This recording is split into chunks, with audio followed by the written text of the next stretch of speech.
ગુજરાત સરકારના નવા online gaming કાયદા હેઠળ સુરત સાયબર ક્રાઇમ સેલે રાજ્યનો પ્રથમ કેસ નોંધીને મોટી કાર્યવાહી કરી છે. પોલીસે મોટા વરાછા વિસ્તારમાંથી 2 સગા ભાઈઓની ધરપકડ કરી છે.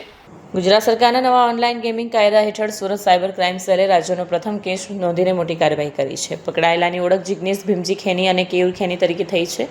તેઓ ભાવનગરના ગારિયાધારના વતની છે અને સુરતમાં વેપારની આડમાં ગેરકાયદેસર પ્રવૃત્તિ ચલાવતા હતા. પોલીસ તપાસમાં બહાર આવ્યું છે કે આરોપીઓ ગોલ્ડી નામના શખ્સના સંપર્કમાં હતા.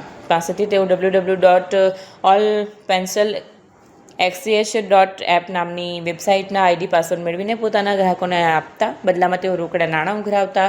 સાયબર સેલની ટીમે સુદામા ચોક પાસે આવેલી આવિષ્કાર હાઇટ્સમાં દરોડો પાડ્યા. બંનેની અટકાયત કરી તેમની પાસેથી 1.80 લાખ કિંમતના 4 મોંઘા મોબાઈલ ફોન જપ્ત કરવામાં આવ્યા છે. મોબાઈલમાંથી ગ્રાહકોના આઈડી પાસવર્ડ અને નાણાકીય વ્યવહારના પુરાવા મળી આવ્યા છે.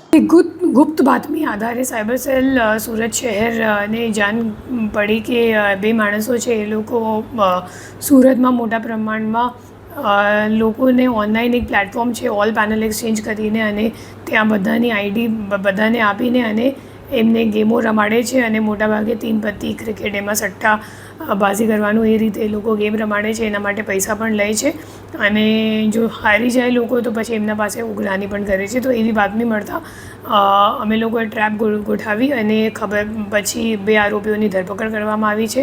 આરોપીઓ બંને ભાઈઓ છે અને એકનું નામ જિગર ખેની છે અને જિગ્નેશ ખેની છે અને બીજાનું નામ કેયુર ખેની છે. અને બંનેનું ફોન જોતાં ખબર પડી કે એ લોકો કેવી રીતે જે મુખ્ય આરોપી છે નાસ્તા ફરતા આરોપી છે એમની પાસેથી એ લોકો આઈડી મેળવતા હતા અને પછી એ પેનલ પર લોકોને મતલબ જે રમવાવાળા લોકો છે એમને આઈડી આપતા હતા અને રોકડમાં પૈસા લઈને એના તમામ પૈસાના 5% કમિશન પોતે રાખતા હતા અને બીજા હવાલા મારફતે ઉપર મોકલતા હતા. તો એવી રીતની એક ગેમિંગની અહીંયા ચાલુ છે કામગીરી અને એમાં અમે લોકોએ 2 આરોપીની ધરપકડ કરી છે અને જે ગુનો છે એ નવો કાયદો એક છે promotion and regulation of online gaming act 2025 જે ગયા સાલમાં જ એન્ફોર્સ થયેલું છે. તો એના હેઠળ આ કેસ દર્જ કરવામાં આવ્યું છે.